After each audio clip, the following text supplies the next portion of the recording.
sa labing ginapasalamatan karong Pasko, sa usa ka inahan sa Davao City ang nakumpleto ang iyang pamilya sa pagsaulog sa Pasko.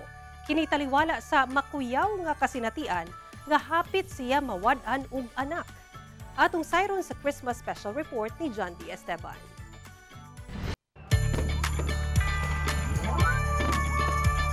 Wala na siguro'y mas mulabaw pa sa kalipay nga hatod sa kasaulugan sa Pasko nga kumpleto ang pamilya. Bisan simple, basta magkauban ang tanan.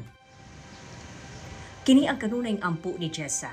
Apan karong tuiga, labihang nasukod ang iyahang pagsalig. February 17, 2024, nahitabo ang pinakasakit o pinakakuyaw nga kasinatian isip usa ka inahan. Nawala ang iyahang bag-ong himugsong anak nga si Jaden. Gidagit kini sa usa ka babae at ubangan mismo sa simbahan sa Davao City. Nabilin lang niya kini kadiyot sa babae aron mopalit og tubig sa duol. Apan sa iyahang paglingi, nahanaw na si Jaden ug ang babae. Hapit jud ko mabuang. Starte anto pagkagabi, dili na jud ko makatulog kay sige ko og huna-huna sa iyahan na unsa na siya, giatiman ba siya.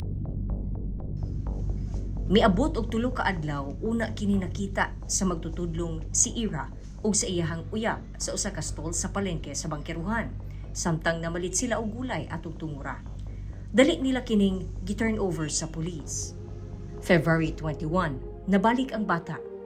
Daw naibtan og tudok si Jessa, dihang subli niyang nakauban ang anak. Human ang pulo ka bulan sa pagkahitabo, kumusta na kaha ang mag-inahan? Ayo! Hello! Hi, ma'am! Mao na ni si Jaden. Mao na ni ma'am. Hello! Giadtuan sa GMA Regional TV1 Mindanao ang Pinoy-ana nila Jessa sa layo nga barangay sa Marilog District.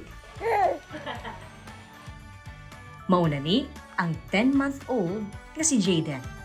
Himsog, lagsik, ug luwas. Dako jud na ako gipasalamatan nung tuigan no kay nabalik jud ang bata sa mua. Kurang dili jud siguro nako makaya kung wala si Bibi.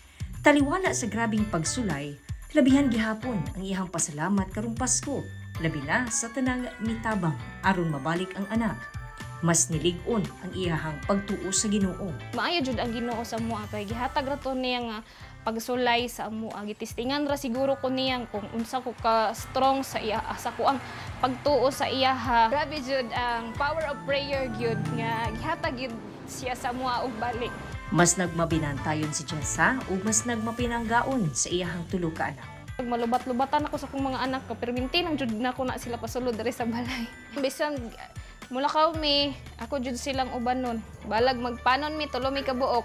Napasaylo na sabdaw niya ang babae nga bidagit sa iyang anak bisan wala pa kini madakpi hangtod karon. Hatong nagtabang sa amua, wish na ko sa inyo karong Pasko, unta magkauban mo sa inyong tibok nga pamilya, maayong lawas. Nako sa inyo nga malipayon mo karong Pasko ug umaabot nga bag-ong tuig. Anang kang Jessa, usa ka malipayon nga Pasko ang ilahang sa ulugon. Ug sugaton ang bag-ong tuig nga puno sa paglaom. Bisan pa man sa grabing pagsulay nga atong naagian, daghan gihapon kitang angay ipasalamat sa labaw makagagahom karong Pasko. Kauban si Jojo Solarte sa kamera. John D. Esteban. 1 Mindanao.